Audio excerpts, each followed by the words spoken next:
With more than 1 million people, Birmingham has always taken pride in its status as the UK's second city.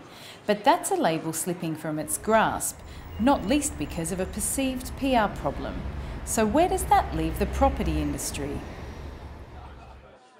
At the Estates Gazette's Midlands Question Time, some of the region's best-known property personalities tackled the sector's most difficult issues. Property investor Paul Bassey presented a bleak picture for Birmingham. Let's be honest, Manchester's the second city. You know, we might want to kid ourselves. Manchester has got personality, it's got drive, it's got a message, it's got an agenda. You know where you stand with Manchester. We've just got too many people with too many different messages. Which prompts the question, does Birmingham have a PR problem? The answer is overwhelming. Well, the simple answer is obviously yes. The plain facts of the matter is everybody that's been responsible for PR and marketing of Birmingham has failed this area miserably over the last 30 years. Every time we bid for cultural city, stadium, you know, bag of chips, we'll lose it. We don't come second, in fact we come third or fourth. The solution, according to Paul Bassey, is consolidation. We need one body, well-resourced, one board, one agenda, one message, and until we get to that, we're not going to get anywhere. And the reason we don't get to that, quite frankly, is that all these different boards completely get that we should have one message and one board, but they just won't give up their little kingdom. And until they all give their little kingdoms up, we're not going to get it right. According to Mark Barrow from Birmingham Council, the city's greatest critics are at home. Earlier this year at BIPIM, within two separate award categories, we came, I think, in the top 10 of places in Europe for FDI at the moment, and that's an FDI stroke Financial Times analysis, and one of the top 50 free zones in the world to come and invest at the moment. You know, so I think the message is getting there, and that's what I mean. I think there is a disconnect. I think, you know, our own reputation within the UK is something we need to work really hard on. I think we've actually kind of started to turn that corner in an international sense. Another issue high on the agenda is HS2. It's one of the biggest rail projects in 100 years, but opposition has been fierce. There clearly is a concern, but we kind of come back to sort of question one again, don't we?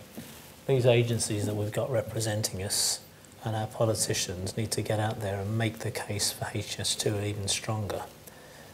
But take advantage of the opportunity to re-establish all the pluses about Birmingham. You know, here's another platform for us to tell everybody what a great city this is. But if we're not careful, you know, the NIMBYs will get out there and they will, if nothing else, stall this. There is a risk that HS2 will result in the Midlands becoming merely a commuter region for London. Prompting the question, will HS2 benefit Birmingham more than the capital? Again, the answer is overwhelming.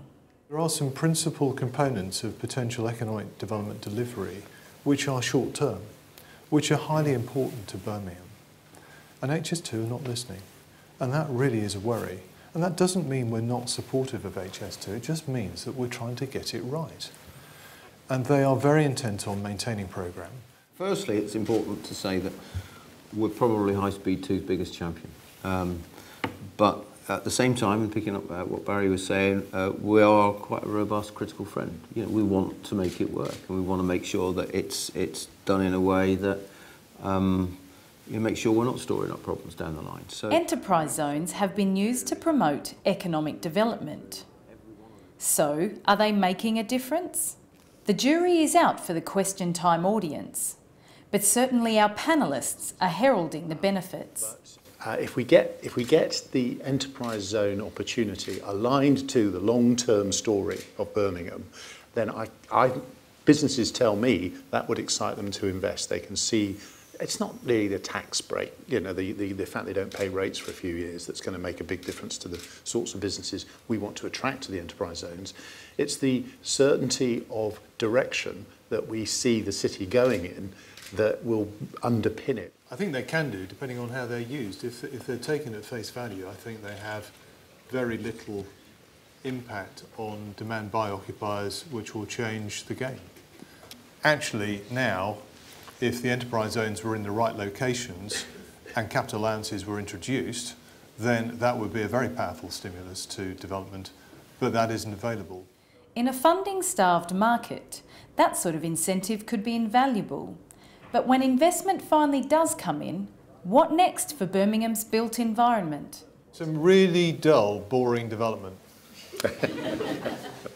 some really good quality, straightforward development that delivers results. We don't need icons. We've got those dotted all over the city. Well, firstly, I think any other city in the UK would give its eye teeth for something like what's happening at New Street, actually, and what's happening over Paradise. To be frank, you know, I don't quote Margaret Thatcher much, but one quote from Margaret Thatcher is, "If you have to tell someone you're a lady, you're probably not." And I think if you have to keep telling people you're a great place to be, then you're probably not. This is Rebecca Kent reporting in Birmingham for Estates Gazette.